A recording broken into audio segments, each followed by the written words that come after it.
So you were coaching up, I'm sure we'll get to the running backs in a minute. You were coaching Jeff Thomas and DJ Dallas and fielding punts, it looks like. Absolutely. What do you see out of them?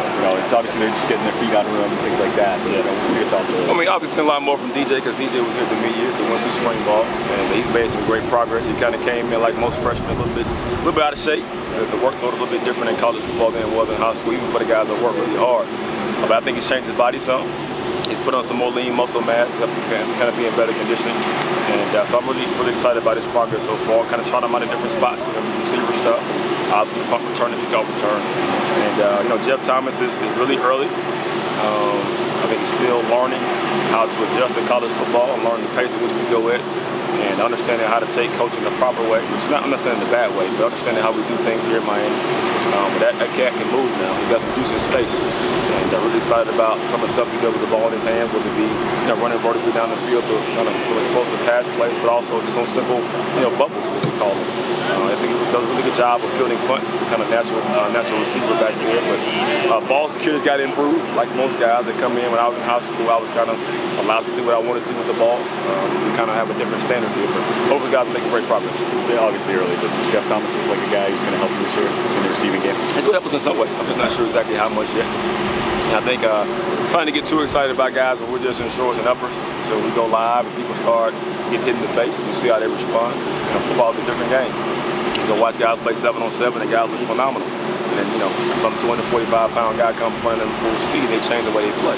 Which I don't think he'll be much different. We'll see. What kind of a challenge is it now for you?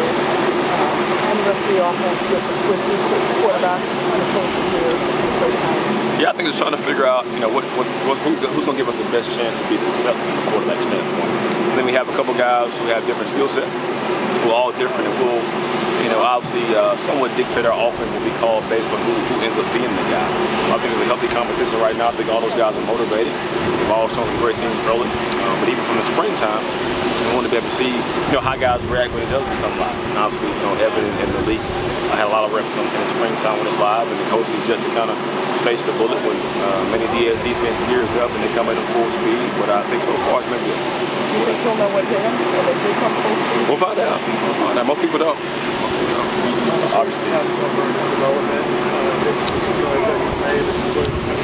Yeah, so the great thing about Travis is from day one, he is a no-nonsense, balls to the wall. I'm going to go as hard as I can until I pass out type player. One of the guys you want to coach, you never have to coach effort with him. I think technique has improved a lot from last year. Obviously, he's one of our best special teams players. He played a lot of football. He's not playing running back.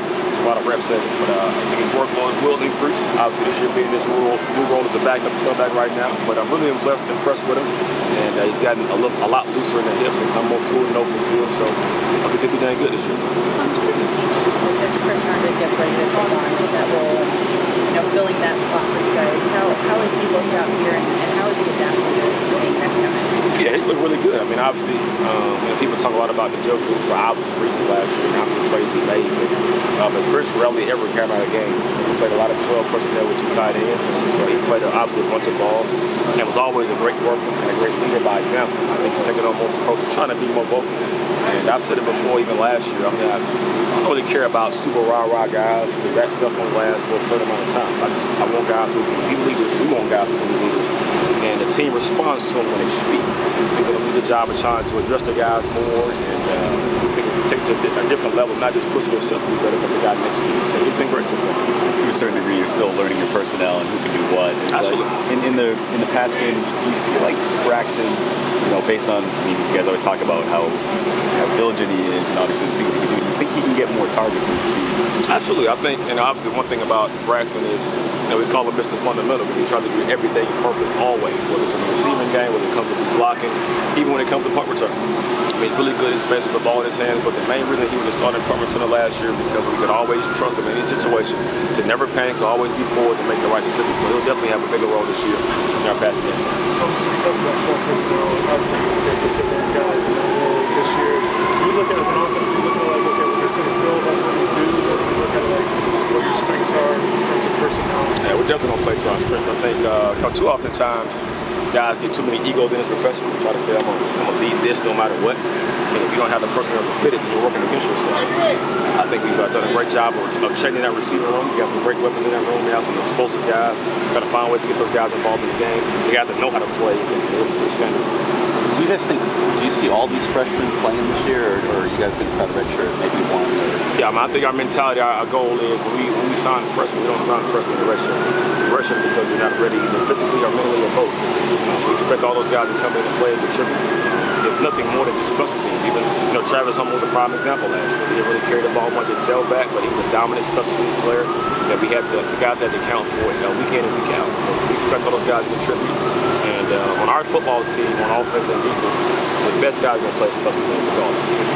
What class you are, first year, second year, third year, starter, fourth string guy.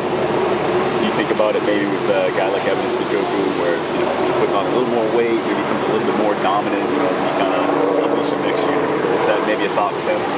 No, I mean, if he's ready to go this year, he's going to play. Kind of expecting all those guys again to come in. We added some great depth to that room. I think we can play with more tempo and be faster and play more guys and stay fresh through the entire game. The more guys we have ready to go. Last question. Well, Chalk, what do you see out of him, coming back from the knee? And I know you guys don't have Robert Burns yet, but, is he kind of making a push to, get to that number 2 spot with Travis? Yeah, well, the biggest thing with Chalk, even before he got injured, was more so flexibility than was anything else. And also coming off of ACL, I haven't done that myself before in the past. The biggest thing is being able to get over the mental hump and not have to worry about your knee anymore. You can't play scared.